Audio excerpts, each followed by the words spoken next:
জয় গুরু। আজকে আমি আলোচনা করব সেটি হচ্ছে শিবরাত্রি। 1430 আমাদের ইংরাজির হচ্ছে 2024 সালের শিবরাত্রি তিথিটা কবে হবে এই নিয়ে অনেকেই জানতে চাইছেন। শিবরাত্রি কবে পালন করব, তার কারণটা হচ্ছে যে 8ই মার্চ ইংরাজির, বাংলার হচ্ছে 24শে ফাল্গুন আমাদের যে অদৃক সিদ্ধান্ত বা প্রচলিত যে পঞ্জিকাগুলো রয়েছে সেই মতানুসারে হচ্ছে রাত্রি 7টা 7:59 চতুর্দশী তিথি প্রবৃত্ত হচ্ছে এবং 9ই মার্চ 25শে ফাল্গুন শনিবার সন্ধে 5টা 43 পর্যন্ত শিবরাত্রি চতুর্দশী থাকছে। দিক সিদ্ধান্ত বা বিশুদ্ধ সিদ্ধান্ত পঞ্জিকা অনুসারে 8ই মার্চ 24শে ফাল্গুন রাত্রি 9টা 58 চতুর্দশী প্রবৃত্ত হচ্ছে, আর পরের দিন মানে 9ই মার্চ সন্ধ্যা 6টা 18 পর্যন্ত এই চতুর্দশী তিথি থাকছে। অনেকেই বলে থাকেন যে পরের দিন যখন সারা দিন আছে পরের দিন পুজো করে নেব ইত্যাদি, কিন্তু একটা কথা মনে রাখতে হবে, যে উদ্দেশ্য নিয়ে ব্রত, সেই ব্রত যদি ঠিক পালন করতে হয় তাহলে কিন্তু সময়, জ্যোতিষের যে নির্দেশিকা রয়েছে সেই সময়টাকে গুরুত্ব দিয়ে ব্রত করতে হবে। একটা জিনিস মনে রাখবেন যে শিবরাত্রির চতুর্দশী, শিব চতুর্দশী বা শিবরাত্রি ব্রত পালনের সুবিশেষ মাহাত্ম্য শাস্ত্রে বর্ণিত হয়েছে। তো এই যে ব্রত পালনের মধ্যে দিয়ে মানুষ বিশেষ ফল লাভ করে থাকে, কিন্তু এখন দিনটা যদি ঠিকঠাক নির্ধারিত না হয় বা ঠিকমতো দিনে যদি ব্রতাচরণ না করা হয়, পরের দিন সন্ধেবেলা পর্যন্ত আছে বলে আমি পরের দিন সন্ধেবেলায় করব, তাহলে কিন্তু সেই ব্রতের কোনো ফল কেউ লাভ করবেন না।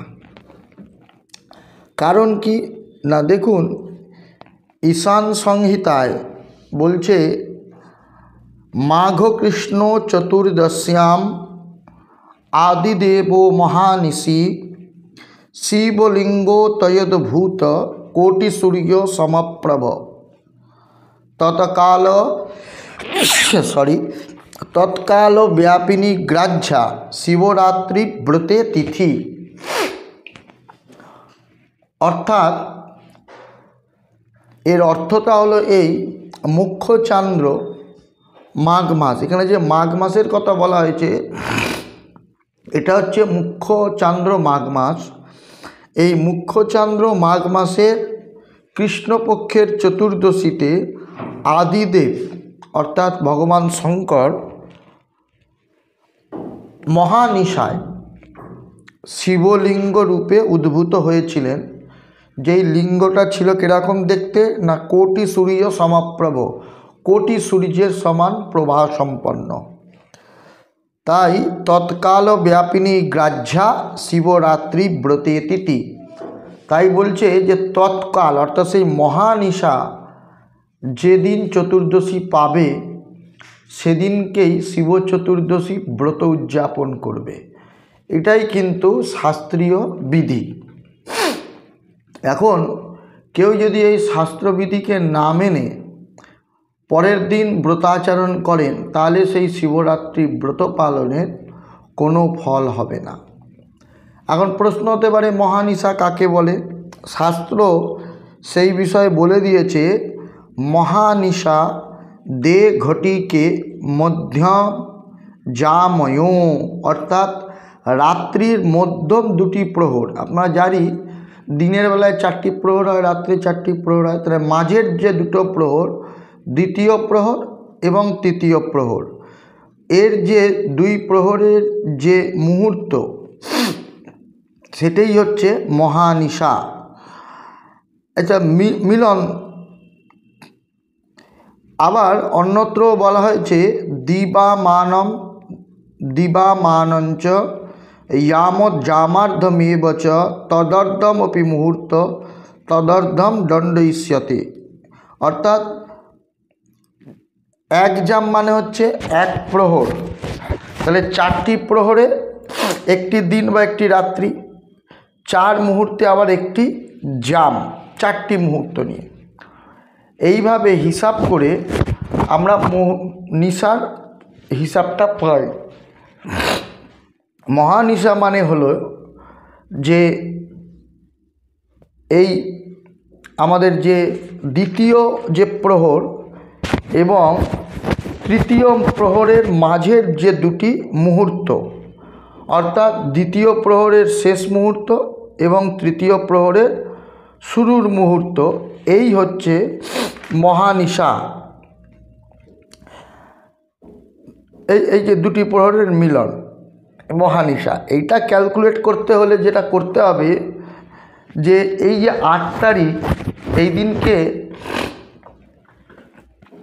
সূর্যাস্ত এবং সূর্যোদয়কে বিয়োগ করতে হবে। সূর্যাস্ত থেকে সূর্যোদয়কে বিয়োগ করতে হবে। বিয়োগ করলে পরে যে মানটা পাবো তাকে 24 ঘন্টা থেকে বিয়োগ করে তাকে 4 দিয়ে ভাগ করতে হবে।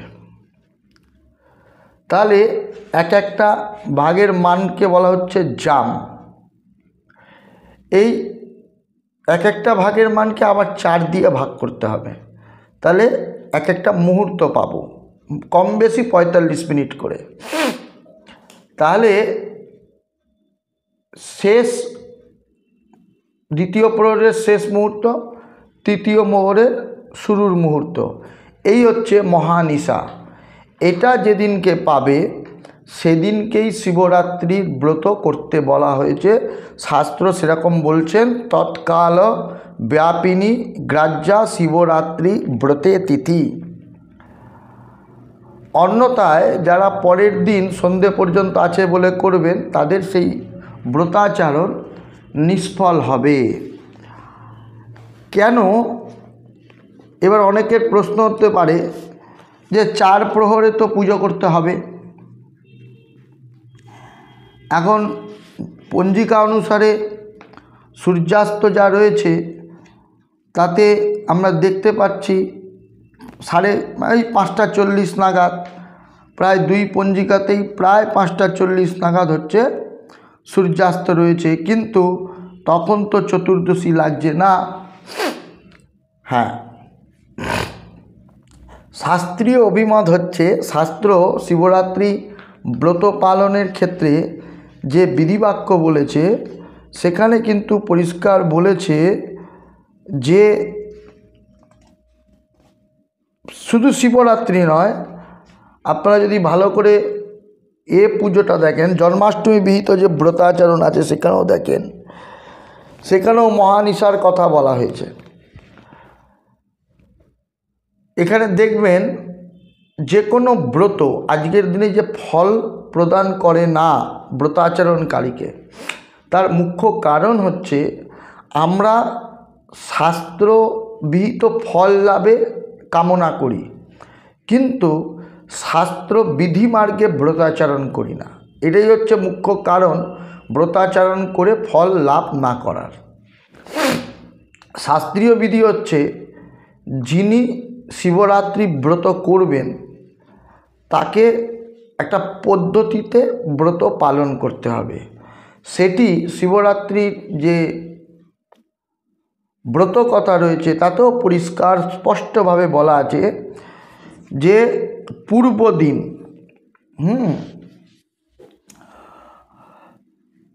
বলছে পূর্বদিন হচ্ছে ত্রয়োদশ্যাম কৃত স্নান ব্রহ্মচারী সমাহিত। অর্থাৎ ব্রতাচরণের পূর্বদিন ব্রহ্মচারী হয়ে থাকবে, স্নান করবে, নিরামিষম হবিষ্যান্নং বা সকৃত ভুঞ্জি নান্যতা, নিজে হাতে সকৃত নিজে হাতে নিরামিষ এবং হবিষ্যান্ন করবে। মত নাম স্মরণম রাত্রৌ সায়িত স্তণ্ডিলে কুশে, রাত্রিবেলায় ভূমি শয়ন করবে এবং রাত্রি শেষে সমুত্থায় কুর্যাৎ আবশ্যকম তত, রাত্রি শেষ প্রহরে উঠে পড়তে বলেছে, রাত থাকতে উঠে পড়তে বলেছে। তারপরে বলেছে সন্ধ্যাম উপাস্য বিধিবৎ, সন্ধ্যা বন্দনা করবে। তারপরে হচ্ছে নিত্যক্রিয়া কৃত্বা, তারপরে নিত্যকর্ম করতে বলেছে। তারপরে এরপরে যেটা বলা আছে যে ব্রতের সংকল্প নেবে।